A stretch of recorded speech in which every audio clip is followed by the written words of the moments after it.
The morning sun touched the red surface of Mars. Deep below the planet, in tunnels no one was supposed to know about, Admiral Junho Kang stood in front of a huge window. Behind the thick glass, he could see thousands of warships. They waited in the darkness like sleeping giants. Junho was 50 years old. His hair had turned gray early. The lines on his face told stories of worry and pain. He had spent 20 years building this fleet in secret. 20 years of hiding, planning, and preparing for this single moment. "Admiral, they are here," said a young officer behind him.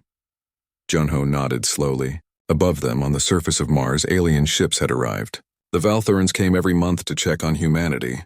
They wanted to make sure humans stayed weak and broken. They wanted to make sure humans remembered their place. 200 years ago, the Valthorans had crushed humanity. Their weapons were stronger. Their ships were faster. They destroyed Earth's colonies in space. They killed billions of people. They forced the survivors to sign a treaty.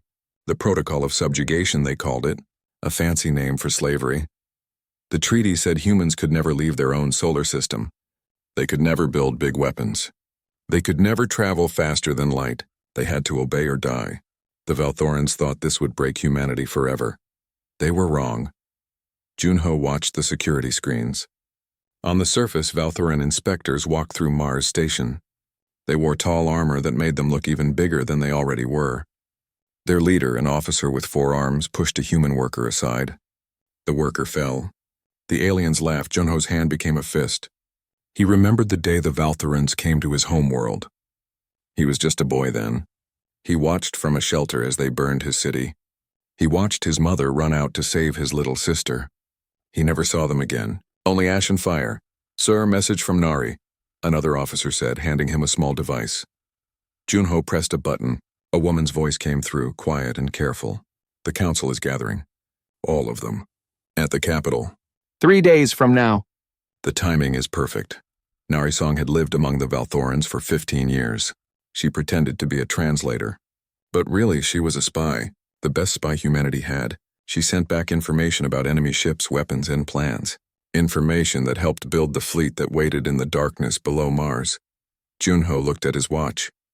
The Valthoran inspection would end in 1 hour. Then they would leave. Then humanity would be free to act. He walked through the underground base. Workers stopped and saluted him. They all knew what was coming. They had all waited for this day. Some of them were born in these tunnels. They had never seen Earth's sky. They had never been free. But they worked anyway, building ships, making weapons, preparing for war. In the science section, Dr. Minho Park was running final tests.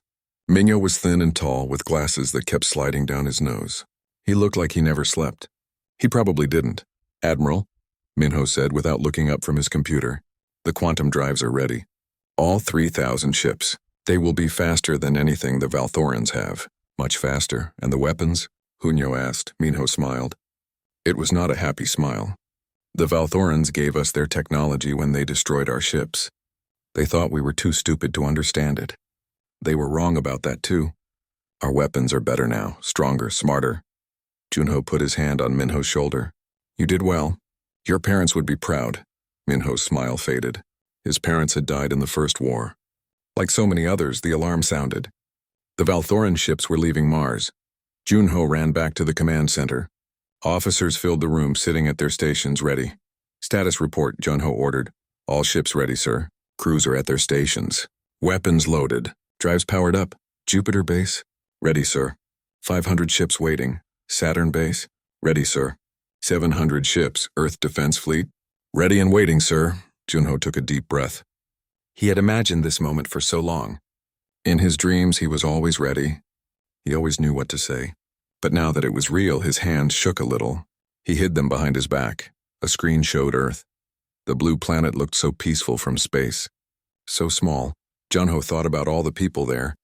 Children playing. Families eating dinner. Old people sitting in parks. They had no idea their lives were about to change forever. "Sir," a voice said. "The Prime Minister wants to speak with you." A screen lit up. Prime Minister Hana Kim appeared. She was young for a leader, only 40. Her face was tired but strong. "Admiral Junho," she said.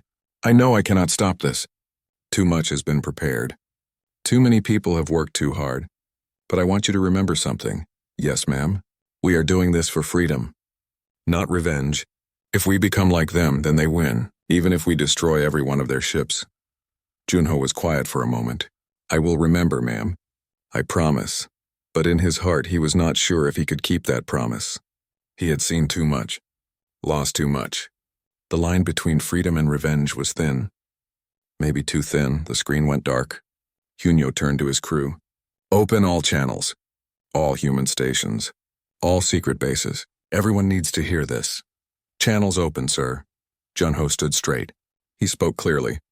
200 years ago, the Valthorans thought they broke us. They took our homes. They killed our families. They made us small. They made us afraid. They thought we would forget who we are. They were wrong. He paused. In bases all over the solar system, thousands of people listened. We did not forget. We waited. We learned. We built, and now we are ready.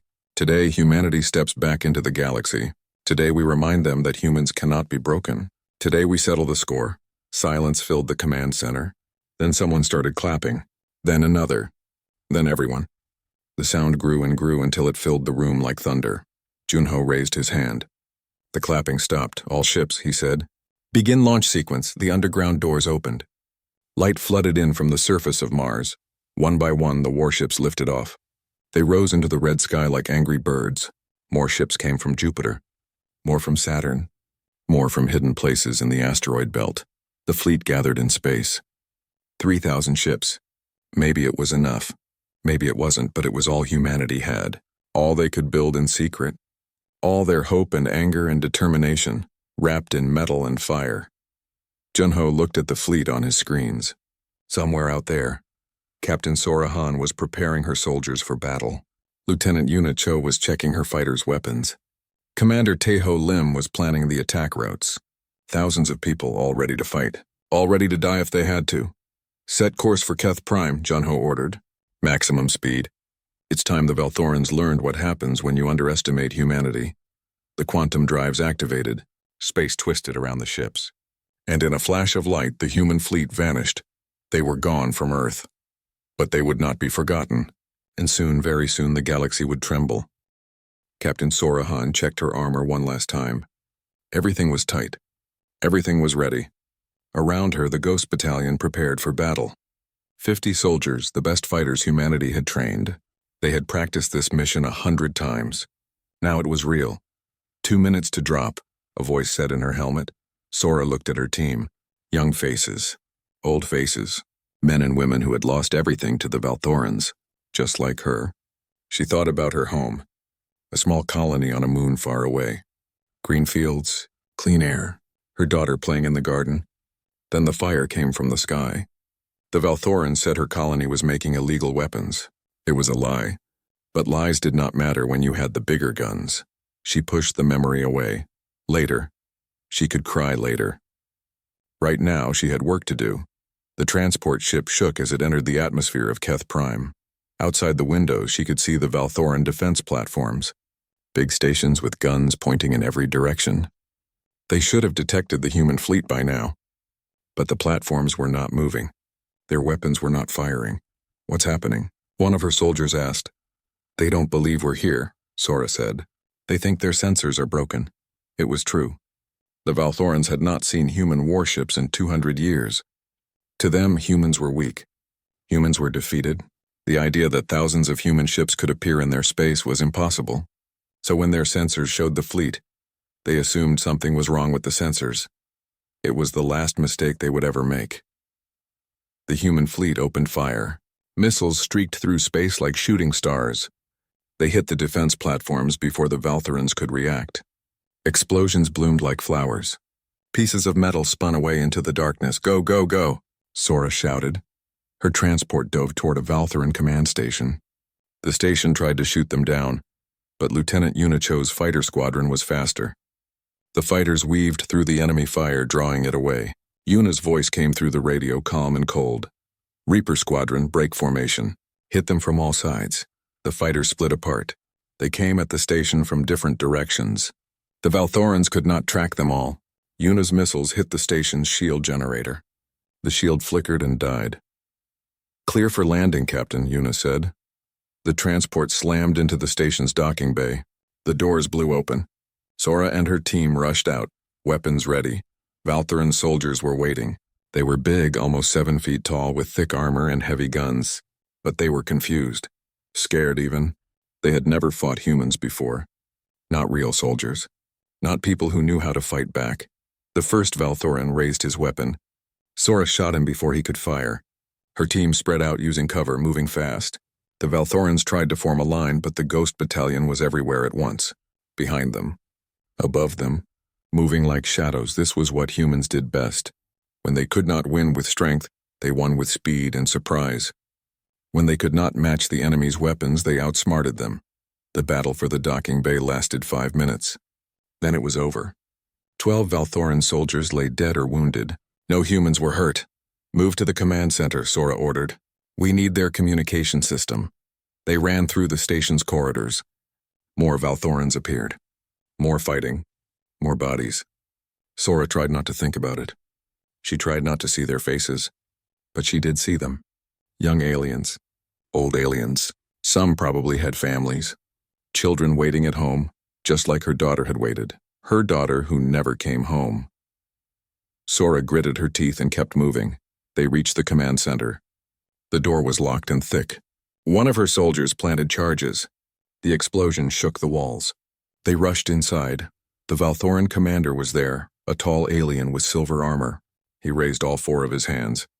Please, we surrender. Do not kill us, Sora pointed her weapon at him. It would be so easy, 1 shot. He probably gave orders that killed thousands of humans. Maybe millions. 1 shot and he would be gone. Captain? One of her soldiers said quietly. Sora lowered her weapon.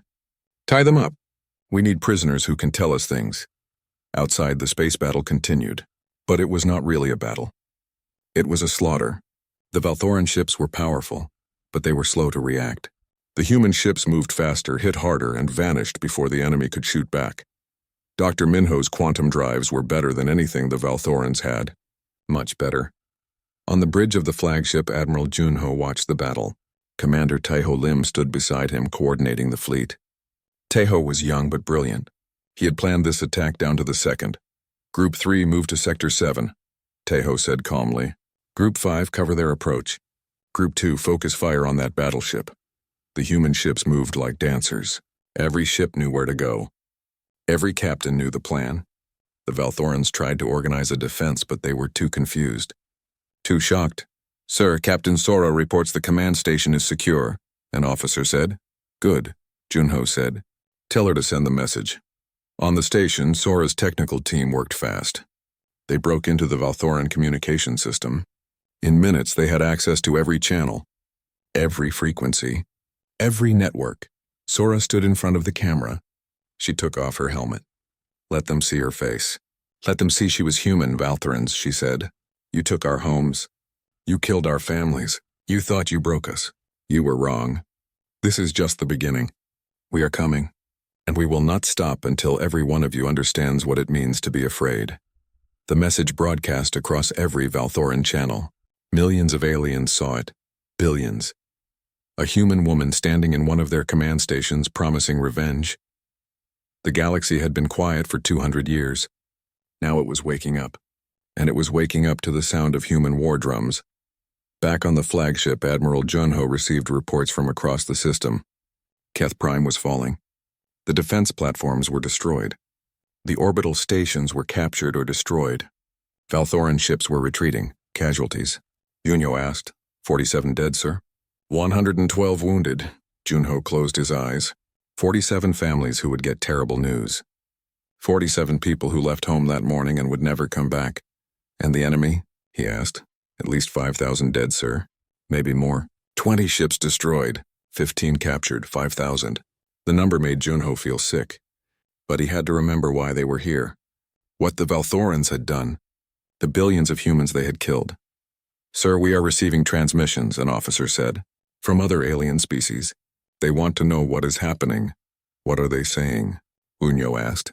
The officer smiled a little. Some are scared. But some are impressed. One message says, we thought the Valthorans were invincible. Thank you for showing us we were wrong. Junho nodded. Good. Fear and respect. That was what they needed. The galaxy had to see that humanity was strong again. Prepare the fleet for the next jump, he ordered. We have 6 more systems to hit before the Valthorans can organize a real defense. Yes, sir. Far away in Valthoran space, the High Council received the news. They gathered in their grand hall, all the leaders of their empire. They watched the recording of Sora's message. They watched the battle reports. They saw their ships burning. One council member, very old, spoke with a shaking voice. The humans. We thought they were nothing. How did this happen? Another council member, younger and angry, slammed his hand on the table. It does not matter how. We will crush them. Again, like we did before. But in the back of the room, one Valthoran general stood quietly. He had fought in the first war against humanity. He remembered how hard it had been. How many Valthorans had died. They won that war, yes, but barely, and these humans seemed different, smarter, better prepared. More angry, the general said nothing. But in his heart he was afraid. Very afraid. The galaxy had been quiet for so long, but now the storm was here, and it had a human face. 6 months had passed since the first strike. 6 months of war. Captain Sora Han sat in the medical bay waiting. Around her, beds were full of wounded soldiers. Some would live, some would not. A doctor walked over. His name was Aribe. He looked exhausted. His clothes had blood on them. Not his blood. Your arm is healing well, Ari said, checking her bandage. You were lucky. Sora did not feel lucky. The last mission had gone wrong. Very wrong. They were supposed to capture a weapons factory. Instead, they walked into a trap. Half of the Ghost Battalion did not make it back. Good soldiers. Good friends. How many did we lose today? She asked quietly. Ari did not answer right away. He sat down next to her. 43 in this bay. Maybe more in the other ships. The Valthorans are fighting harder now. They are not surprised anymore. That was the problem. The first few battles had been easy. The Valthorans were shocked and confused. But they learned fast. They adapted. Now every battle was harder than the last.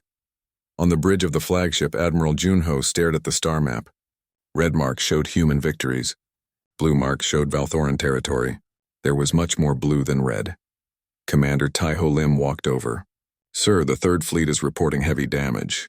They need to pull back for repairs. Can we afford to pull them back? Juno asked. Taiho hesitated. If we don't, we will lose them completely. The Valthorans are concentrating their forces. They are hitting us with everything they have. Junho nodded slowly. Pull them back. We cannot win this war if we lose all our ships in the first year. It was a strange feeling. At first, humanity was winning. Now they were just surviving. The Valthorans had more ships, more soldiers, more resources. Humanity's only advantage was their technology and their willingness to fight dirty. But was it enough? A message came in from Earth.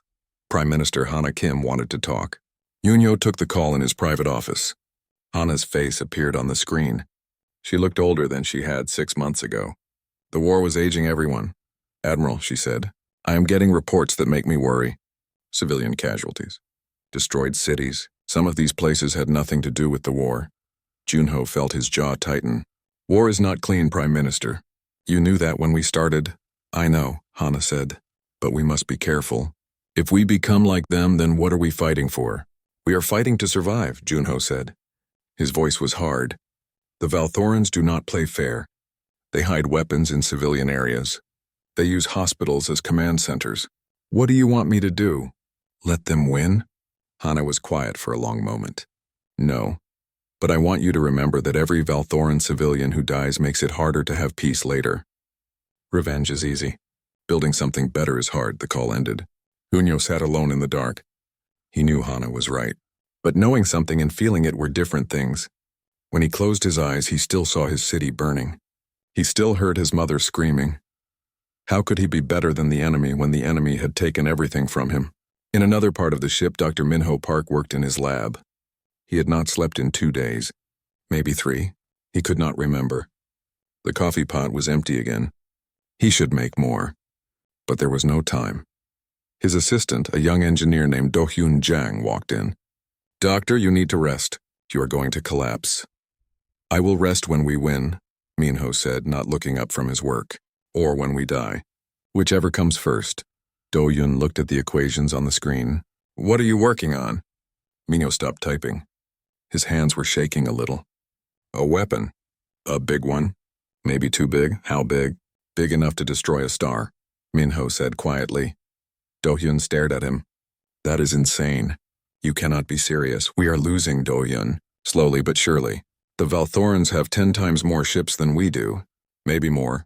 If we do not do something drastic, we will lose this war, and then they will kill every human alive. But destroying stars? That could kill billions. Innocent people. I know, Minho said. He looked sick. I know. But Admiral Junho asked me to find a way to end this war quickly. This is the only way I can think of. Do-hyun left without saying anything else. Minho went back to his equations. But his heart was not in it anymore. He had become a scientist to help people. To build things. Not to destroy entire solar systems. Meanwhile, far away in Valthoran space, something unexpected was happening. A message arrived for Narration. It was from the Zalathi, a race of reptilian aliens. They wanted to meet. Nari had been careful. For 15 years she lived among the Valthorans, pretending to be a simple translator. Now her cover was blown, but she was still useful. She still had contacts. She still knew how to move unseen. She met the Zalathi ambassador in a dark bar on a neutral station. The ambassador was old with scales that had turned gray. He bowed his head when he saw her. You are brave, he said in rough but clear human language. Your people are brave. We admire this. Thank you, Nari said carefully. But admiration does not win wars. Do you have something useful for us? The ambassador smiled. Zalathi smiles were not pleasant to look at. Too many teeth. Yes, the Valthorans forced us to give them ships and supplies. But we hate them. We want to help you. Why? Nari asked. Why risk helping us? Because for 200 years we watched the Valthorans rule the galaxy like tyrants. We thought no one could stand against them. You proved us wrong. If you can hurt them, maybe others can too. Maybe we can all be free. The ambassador gave her a data chip. Valthoran fleet movements. Defense codes. Weak points in their supply lines. Use it well. Nari took the chip. If you are lying to us, we will know. And we will remember. We do not lie about this, the ambassador said. We want the Valthorans to fall as much as you do. The information on the chip was good. Very good. It helped humanity win 3 more battles. But it also made Junho nervous. Were the Zalathi really allies? Or were they just using humanity to weaken the Valthorans? And what would they do after the war was over? Trust was dangerous in war. But so was fighting alone. Back in the medical bay, Sora was cleared to return to duty. Her arm still hurt, but she could fight. That was all that mattered.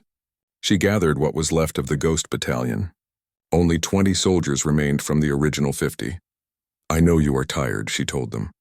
I know some of you want to go home. But we do not have the luxury of rest. Every day we fight is another day humanity survives. Every battle we win is one step closer to freedom. A young soldier raised his hand. Captain, do you think we can actually win? Sora looked at him. He was just a boy, maybe 19 years old, too young to be in a war. But then they were all too young for this. Yes, she lied. We can win. We will win. Because the alternative is dying on our knees, and I would rather die on my feet. The soldiers nodded. They wanted to believe her. They needed to believe her. Sora wanted to believe herself. That night, Lieutenant Unicho returned from a patrol. Her fighter was damaged, bullet holes in the hull. 1 engine smoking. But she was alive. How many did you lose? Commander Taiho asked. 3 ships, Yuna said. Her voice was flat, empty. Good pilots. They never had a chance. The Valthorans have new fighters, faster than before. Better weapons, Taiho sighed. They are adapting. Just like we feared, so what do we do? Yuna asked. We cannot keep fighting like this. We are running out of ships, running out of people. We adapt faster, Taiho said. It is what humans do best. We change, we learn, we survive. Yuna wanted to believe him, but she was so tired. They were all so tired. The war had started with hope and anger. Now it continued with exhaustion and grim determination. The galaxy watched and waited. Some species hoped humanity would win. Others hoped the Valthorans would crush them once and for all. But everyone agreed on one thing. This war would change the galaxy forever, no matter who won. The meeting room was quiet. Too quiet. Admiral Junho sat at one end of the table. Prime Minister Hana sat at the other end. Between them sat Dr. Minho Park, looking like he had not slept in weeks. Because he had not. On the screen, a simulation played. A star collapsed. Planets died. Everything within 5 light years turned to dust. The weapon was ready. Dr. Minho had finished it. "This is madness," Hana said. "We cannot use this. We cannot kill billions of innocent people." "They are not innocent," Junho said. His voice was cold. "They support the Valthoran war machine. They build their ships. They grow their food. They train their soldiers." "They are civilians," Hana insisted. "Families, children, people who just want to live their lives. We cannot become monsters to defeat monsters." Junho stood up. His fist hit the table. "Then what do you want me to do? We are losing. Every day more of our people die. Every day the Valthorans get stronger. If we do not do something drastic, there will be no humanity left to worry about being monsters." The room fell silent. Dr. Minho spoke quietly. "I did not want to build this. I am a scientist. I wanted to help people, not kill them. But the Admiral is right. We are running out of options." "There has to be another way," Hana said. "Then tell me what it is," Junho shouted. "Because I have been trying to find it for a year and I have nothing." Hana looked at him with sad eyes. "The path we choose now will define who we are forever. Are we humans fighting for freedom? Or are we just another empire built on blood and fear?" Junho sat down again. He put his head in his hands. "I do not know anymore. I just want this to be over." While the leaders argued, Captain Sorahan prepared for a mission. Intelligence had located a Valthoran command ship. On that ship was General Vexor, the alien who had ordered the destruction of her home colony. The alien who killed her daughter. The Ghost Battalion was down to 15 soldiers now. They gathered in the hangar bay, checking weapons, putting on armor. Nobody talked much. They all knew this mission was dangerous. Probably suicide. "Captain," said one soldier, "why are we doing this? One general will not change the war." Sora strapped on her helmet. "Because this general has information we need. Battle plans, supply routes, defense codes. If we capture him alive, we can hurt the Valthorans badly." She did not tell them the other reason, the real reason. She wanted to look into his eyes. She wanted him to see her face. She wanted him to know what he had done. The transport flew through enemy space, silent and invisible. Wu Jin Nam, their communications officer, had hacked the Valthoran detection systems. The enemy sensors saw nothing. The transport was a ghost. The Ghost Battalion earned their name. They docked with the command ship. The doors exploded open. Sora and her team rushed inside. Alarms screamed. Red lights flashed. Valthoran soldiers appeared, but the humans were faster. Shots fired, bodies fell. The humans moved like water flowing around obstacles, always moving forward. They fought through 3 levels of the ship. 5 humans died, but they kept going. Nothing would stop them. Nothing could stop them. Finally, they reached the command center. General Vexor was there, tall and proud. His forearms reaching for weapons, but Sora was faster. She shot the weapons from his hands. Her team secured the room. She walked up to him slowly. "Do you remember Harvest Moon Colony?" she asked quietly. The general looked at her. He did not answer. "You gave the order to destroy it. You said it was making weapons. It was a lie. It was just farms and families. My family. My daughter was 6 years old. She liked to draw pictures of flowers." Sora raised her weapon. Her hand was steady. She could do it. One shot. Justice for her daughter. For everyone who died that day.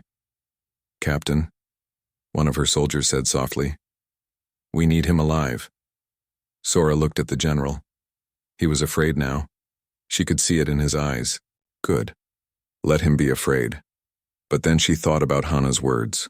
About becoming monsters. About choosing who they wanted to be. She lowered her weapon. "You will stand trial. You will answer for what you did. But I will not kill you in cold blood. Because I am not you." They tied up the general and his officers. Wu Jin worked on the ship's computers, downloading everything. Battle plans, fleet positions, secret projects. It was a treasure of information. But then something went wrong. The Valthoran fleet arrived early. Dozens of ships. They surrounded the command ship. There was no escape. "Captain, we are trapped," Wu Jin said. "They are demanding we surrender the general, or they will destroy this ship with us on it." Sora thought fast. They could not die here. Not after everything. "Tell them we have a better offer. Broadcast this on all channels. I want everyone in the galaxy to see." She pulled the general in front of the camera. The whole galaxy watched. Humans, Valthorans, every alien species with a receiver. "My name is Captain Sora Han," she said. "This is General Vexer. He murdered my family. He murdered thousands of families. I have him at my mercy. I could kill him right now." She paused. The galaxy held its breath. "But I will not. Because humans are not monsters. We fight for justice, not revenge. We fight to be free, not to enslave others. General Vexer will stand trial for his crimes. But he will get a trial. Something the Valthorans never gave to their victims." She looked directly at the camera. "To every species watching, this is who we are. This is what humanity means. We are better than those who hurt us. We have to be. Or what is the point?" The message spread across the galaxy like fire. Some aliens were impressed. Some thought humans were weak. But everyone was talking about it. The quiet rebels who wanted freedom saw hope. The Valthoran civilians began to wonder if their government was lying about humans being monsters. The Valthoran fleet let them go. They could have destroyed the ship. But too many eyes were watching now. To kill the humans after that speech would make the Valthorans look like the monsters. Back on the flagship, Admiral Junho watched the recording. He called Sora to his office. She stood at attention, expecting punishment for not following protocol. "That was reckless," Junho said. "Yes, sir." "It was also brilliant. The whole galaxy is talking about us. Half of them think we are noble. The other half think we are fools, but they are all talking." Junho sat down. He looked tired. "You made me think, Captain, about what Hana said, about choosing who we are. And what did you decide, sir?" Junho was quiet for a long time. "I decided we will use the weapon, but not on a populated system. We will destroy an empty system, a demonstration. We will show the Valthorans we have the power to end this war in the worst way possible, but we will offer them peace first. Will they accept? I do not know. But we have to try. If we just start destroying stars, we are no better than them. But if we show them what we can do, and still offer mercy, maybe they will see reason." 3 days later, the human fleet gathered at an uninhabited star system on the edge of Valthoran space. Dr. Minho activated the weapon. The star began to collapse. Planets crumbled. Space itself seemed to scream. The whole galaxy watched in horror. This was humanity's power. This was what they could do if pushed too far. Admiral Junho sent a message to the Valthoran High Council. It was simple and direct. "We can end this war today. We can destroy every Valthoran world, but we do not want to. We want peace. We want freedom. We want to go home. The choice is yours. Talk to us, or the next star that dies will not be empty." The galaxy held its breath again. War or peace? Death or life? Everything depended on what the Valthorans chose next. The conference room was on a neutral space station. Half the room was filled with humans, the other half with Valthorans. In the middle sat mediators from 12 different alien species. Everyone was nervous. Admiral Junho sat across from the Valthoran High Council. They looked old and tired. So did he. War aged everyone. It made no difference which side you were on. Narration stood behind Junho. After 15 years of pretending, she could finally be herself again. She knew both languages, both cultures. She would help them understand each other, if understanding was possible. The lead council member spoke first. His name was Korath. He had 4 arms and gray skin. He looked like he had swallowed something bitter. "You destroyed a star," he said. You showed us you can kill everything we have, everything we built, our families, our children, all of it gone in moments. Yes, Junho said simply. We can, but we chose not to. We could have destroyed your home world, but we are here instead, talking. Why? Asked another council member. Why offer peace when you have such power? Prime Minister Hana Kim spoke up. Because we remember what it feels like to be helpless, to watch our homes burn, to lose everything. We will not do that to others, even to our enemies. That is what makes us different from you. The Valthorans shifted uncomfortably. The truth hurt. They had been cruel. They had been arrogant. They thought humans were nothing. They were wrong. What do you want? Korath asked. Freedom, Junho said. We want the protocol of subjugation destroyed. We want our colonies back. We want to travel the stars like everyone else. And we want you to pay for what you did. Not with blood. With reparations. Help us rebuild what you destroyed. And the weapon? Korath asked. The Star Killer? Dr. Minho spoke quietly. We will destroy it. All copies, all data. We will share our quantum drive technology with the galaxy. For peaceful use only. No more weapons. No more death. The negotiations lasted for weeks. Every word was argued. Every detail was debated. But slowly, carefully, a treaty took shape. The Treaty of Reconciliation, they called it. Both sides had to give something. Both sides had to accept pain. The Valthorans had to admit they were wrong. They had to give back what they took. They had to promise never to enslave another species again. It hurt their pride. But pride was better than extinction. Humanity had to give up the weapon. They had to promise not to seek more revenge. They had to forgive, not forget. But forgive, it hurt their hearts. But revenge was an empty prize. Freedom was what they really wanted. When the treaty was finally signed, nobody celebrated. Both sides had lost too much. The war killed billions, humans and Valthorans and innocent people caught in between. Cities were rubble, ships were debris, families were broken. Captain Sora Han stood in front of a memorial wall. Names covered it. Thousands of names. The Ghost Battalion, pilots, engineers, soldiers who would never come home. She traced her finger over the names of friends. Of people she led into battle. Of people who trusted her. Do you think they would be proud? Asked a voice behind her. She turned.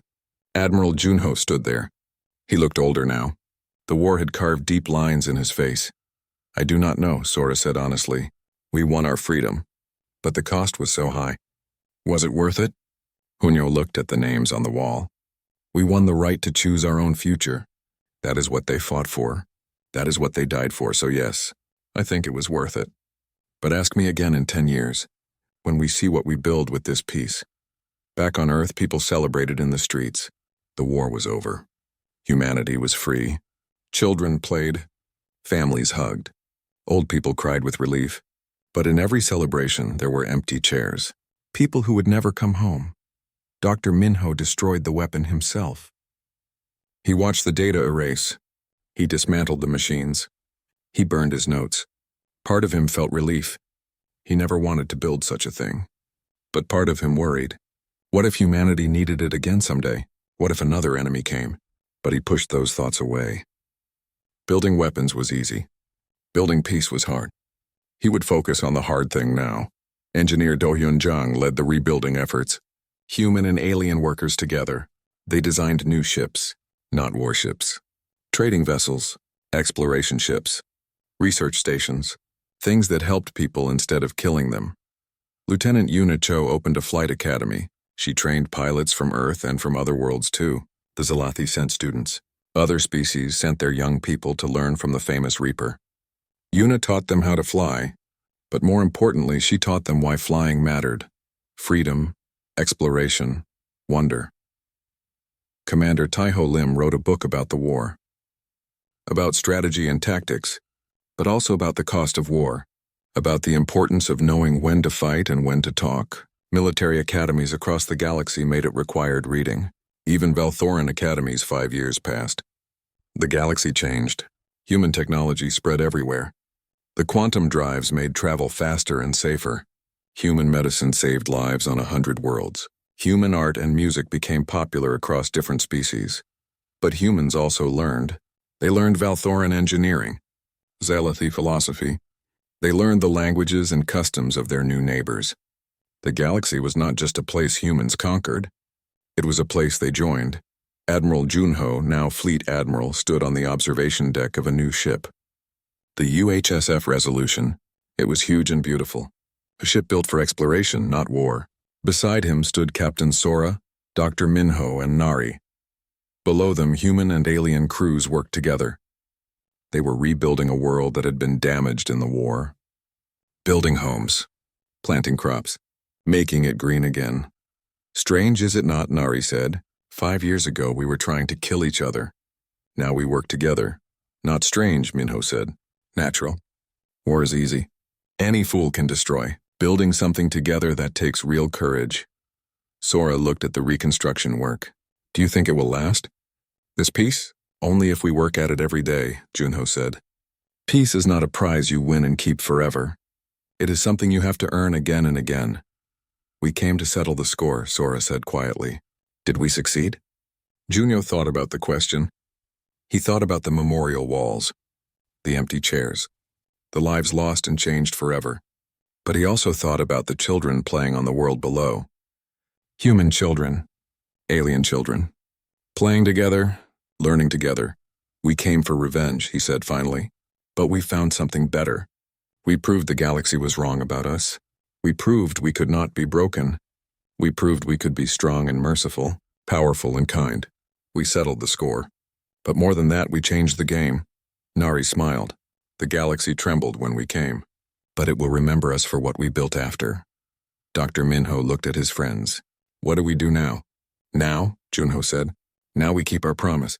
We explore, we learn. We help others who need help. We make sure no one else suffers what we suffered. That is our duty. That is our honor. They stood together watching the reconstruction. The sun was setting on the alien world. The sky turned colors humans had never seen before. Beautiful and strange. Like the future they were building. Prime Minister Hana Kim sent a message. It played across every human colony. Every ship. Every station. 200 years ago they broke us. 1 year ago we came back. Today we stand free. But freedom is not the end of our story. It is the beginning. We fought not because we loved war, but because we loved freedom. Now we must prove we can be just as strong in peace, just as brave in building as we were in fighting. The galaxy trembled when we came to settle the score. Now let it watch as we build a future worth fighting for. On 1,000 worlds, humans and aliens heard the message. Some were hopeful. Some were doubtful. But everyone was watching. The human story was not over. It was just beginning a new chapter, and this time they would write it together, not with weapons, with words, with dreams, with the stubborn hope that broken things could be fixed, that enemies could become friends, that the galaxy had room for everyone. The stars shone bright. They always did. But now, for the first time in 200 years, humans could fly among them freely. They could explore. They could wonder. They could be home. Captain Sora thought about her daughter. She would never see her again. But maybe, somewhere in the future they were building, another child would grow up safe, would draw pictures of flowers, would never know war. That child would be her daughter's legacy. All their legacies. The memorial walls remembered the dead, but the living had to remember why they died. Freedom, hope, the chance to be better than those who hurt them. Admiral Junho looked at his friends, his crew, the people who fought beside him, the people who survived. Ready for the next adventure? He asked. Always, Sora said. The ship turned toward deep space, toward the unknown, toward the future. Behind them, the reconstruction continued. Ahead of them, infinite possibilities waited. The galaxy had trembled when humans came to settle the score. Now it would learn what humanity could do when given a chance to build instead of destroy, to create instead of conquer, to dream instead of just survive. The war was over. The peace had begun. And humanity, broken but undefeated, stepped forward into a new dawn. Not perfect, not without scars, but free. Finally, truly free. That was worth everything. Worth the pain. Worth the sacrifice. Worth the long, terrible journey from subjugation to sovereignty. The score was settled. Now the real work began.